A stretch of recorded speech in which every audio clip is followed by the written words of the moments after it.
Una excursión a los indios Ranqueles, por Lucio B. Mansilla, leído por Damián Lima.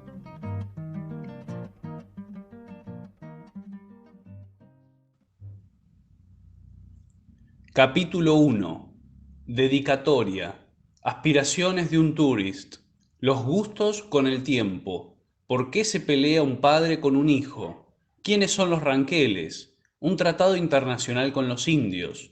Teoría de los extremos. ¿Dónde están las fronteras de Córdoba y Campos entre los ríos Cuarto y Quinto? ¿De dónde parte el camino del cuero? No sé dónde te hallas, ni dónde te encontrará esta carta y las que le seguirán, si Dios me da vida y salud. Hace bastante tiempo que ignoro tu paradero, que nada sé de ti, y solo porque el corazón me dice que vives, creo que continúas tu peregrinación por este mundo, y no pierdo la esperanza de comer contigo a la sombra de un viejo y carcomido algarrobo, o entre las pajas al borde de una laguna, o en la costa de un arroyo, un churrasco de guanaco, o de gama, o de yegua, o de gato montés, o una picana de avestruz, boleado por mí, que siempre me ha parecido la más sabrosa. A propósito de avestruz, después de haber recorrido la Europa y la América, de haber vivido como un marqués en París y como un guaraní en el Paraguay, de haber comido mazamorra en el Río de la Plata, charquicán en Chile, ostras en Nueva York, macarroni en Nápoles, trufas en el Périgord, chipá en Asunción, recuerdo que una de las grandes aspiraciones de tu vida era comer una tortilla de huevos de aquella ave pampeana en Nahuel Mapó, que quiere decir lugar del tigre. Los gustos se simplifican con el tiempo y un curioso fenómeno social se viene cumpliendo desde que el mundo es mundo. El macrocosmos, o sea, el hombre colectivo, vive inventando placeres, manjares, necesidades, y el microcosmos, o sea, el hombre individual, pugnando por emanciparse de las tiranías de la moda y de la civilización. A los 25 años somos víctimas de un sinnúmero de superfluidades. No tener guantes blancos, frescos como una lechuga, es una gran contrariedad y puede ser causa de que el mancebo más cumplido pierda casamiento. ¿Cuántos dejaron de comer muchas veces y sacrificaron su estómago en aras del buen tono? A los 40 años, cuando el cierzo y el hielo del invierno de la vida han comenzado a marchitar la tez y a blanquear los cabellos, las necesidades crecen y por un bote de cold cream o por un paquete de cosmético, ¿qué no se hace? Más tarde todo es lo mismo, con guantes o sin guantes, con retoques o sin ellos, la mona, aunque se vista de seda, mona se queda. Lo más sencillo, lo más simple, lo más inocente es lo mejor. Nada de picantes, nada de trufas. El puchero es lo único que no hace daño, que no se indigesta, que no irrita. En otro orden de ideas, también se verifica el fenómeno. Hay razas y naciones creadoras, razas y naciones destructoras. Y sin embargo, en el irresistible corso e ricorso de los tiempos y de la humanidad, el mundo marcha. Y una inquietud febril mece incesantemente a los mortales de perspectiva en perspectiva, sin que el ideal jamás muera. Pues, cortando aquí el exordio, te diré, Santiago amigo, que te he ganado de mano. Supongo que no renirás por esto conmigo, dejándote dominar por un sentimiento de envidia. Ten presente que una vez me dijiste, censurando a tu padre, con quien estabas peleado, ¿sabes por qué razón el viejo está mal conmigo? Porque tiene envidia de que yo haya estado en el Paraguay y él no. Es el caso que mi estrella militar me ha deparado el mando de las fronteras de Córdoba, que eran las más asoladas por los ranqueles. Ya sabes que los ranqueles son esas tribus de indios araucanos que, habiendo emigrado en distintas épocas de la falda occidental de la cordillera de los Andes a la oriental y pasado los ríos Negro y Colorado, han venido a establecerse entre el río Quinto y el río Colorado, al naciente del río Chalileo. Últimamente celebré un tratado de paz con ellos que el presidente aprobó con cargo de someterlo al Congreso. Yo creía que siendo un acto administrativo no era necesario. ¿Qué sabe un pobre coronel de trotes constitucionales?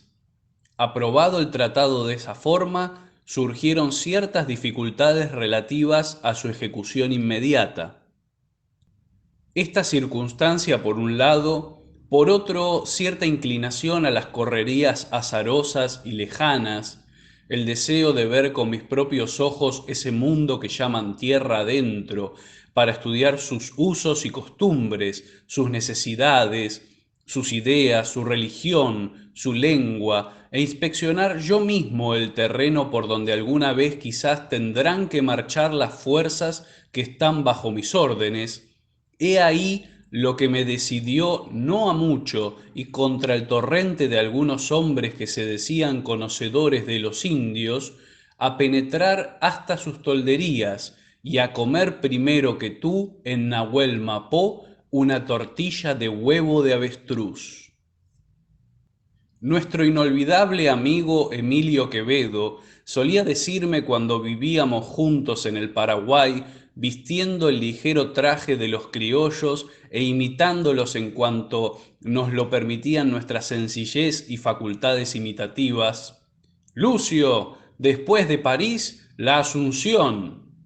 Yo digo: Santiago, después de una tortilla de huevos de gallina frescos en el Club del Progreso, una de avestruz en el toldo de mi compadre el cacique Baigorrita. Digan lo que quieran, si la felicidad existe, si la podemos concretar y definir, ella está en los extremos. Yo comprendo las satisfacciones del rico y las del pobre, las satisfacciones del amor y del odio, las satisfacciones de la oscuridad y las de la gloria. Pero, ¿quién comprende las satisfacciones de los términos medios, las satisfacciones de la indiferencia, las satisfacciones de ser cualquier cosa? Yo comprendo que haya quien diga: me gustaría ser Leonardo Pereira, potentado del dinero, pero que haya quien diga: me gustaría ser el almacenero de enfrente, don Juan o don Pedro, un nombre de pila cualquiera, sin apellido notorio, eso no. Y comprendo que haya quien diga: yo quisiera ser limpiabotas o vendedor de billetes de lotería. Yo comprendo el amor de Julieta y Romeo, yo comprendo el odio de Silvia por Hernani, y comprendo también la grandeza del perdón. Pero no comprendo esos sentimientos que no responden a nada enérgico, ni fuerte, a nada terrible o tierno. Yo comprendo que haya en esta tierra quien diga: yo quisiera ser Mitre, el hijo mimado de la fortuna y de la gloria, o sacristán de San Juan. Pero que haya quien diga: yo quisiera ser el coronel Mansilla, eso no lo entiendo, porque al fin ese mozo, ¿quién es? Al general Arredondo, mi jefe inmediato entonces, le debo, querido Santiago, el placer inmenso de haber comido una tortilla de huevos de avestruz en Nahuel Mapó, de haber tocado los extremos una vez más. Si él me niega la licencia, me quedo con las ganas y no te gano la delantera. Siempre le agradeceré que haya tenido conmigo esa deferencia y que me manifestara que creía muy arriesgada mi empresa, probándome así que mi suerte no le era indiferente. Solo los que no son amigos pueden conformarse con que otro muera estérilmente y en la obscuridad.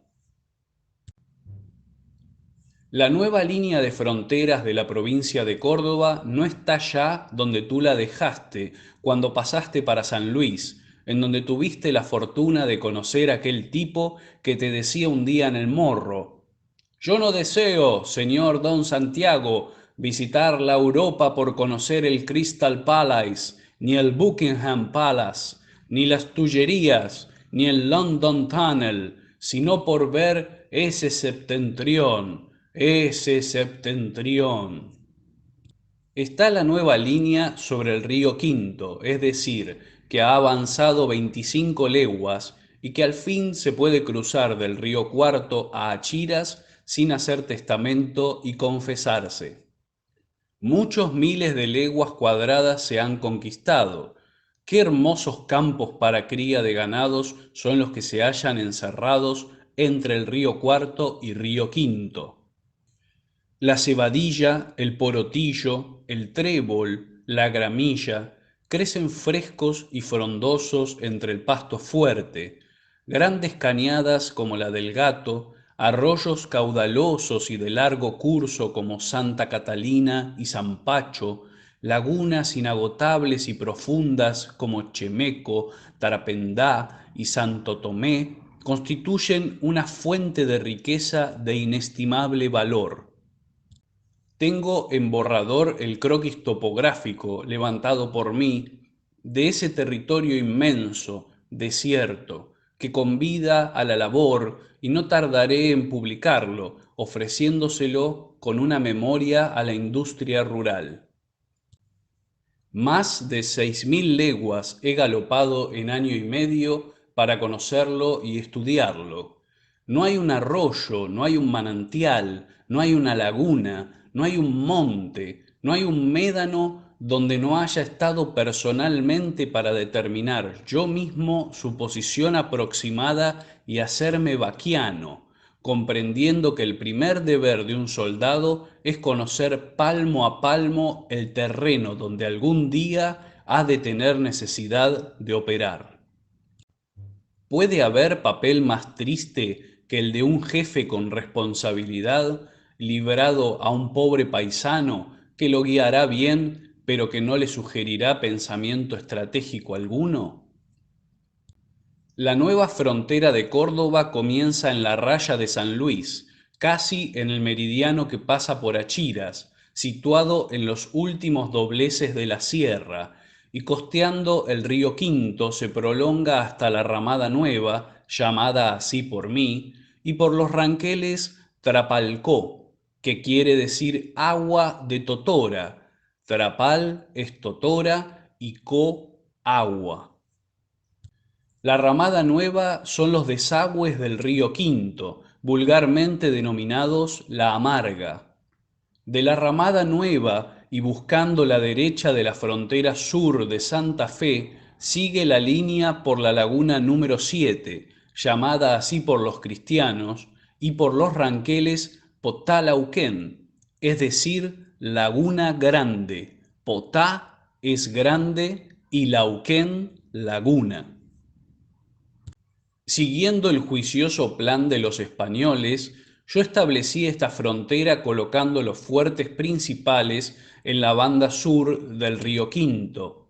En una frontera internacional esto habría sido un error militar, pues los obstáculos deben siempre dejarse a la vanguardia para que el enemigo sea quien los supere primero. Pero en la guerra con los indios el problema cambia de aspecto. Lo que hay que aumentarle a este enemigo no son los obstáculos para entrar, sino los obstáculos para salir. El punto fuerte principal de la nueva línea de frontera sobre el río Quinto se llama Sarmiento.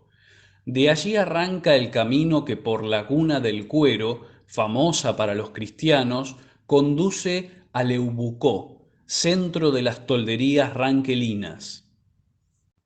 De allí emprendí mi marcha. Mañana continuaré.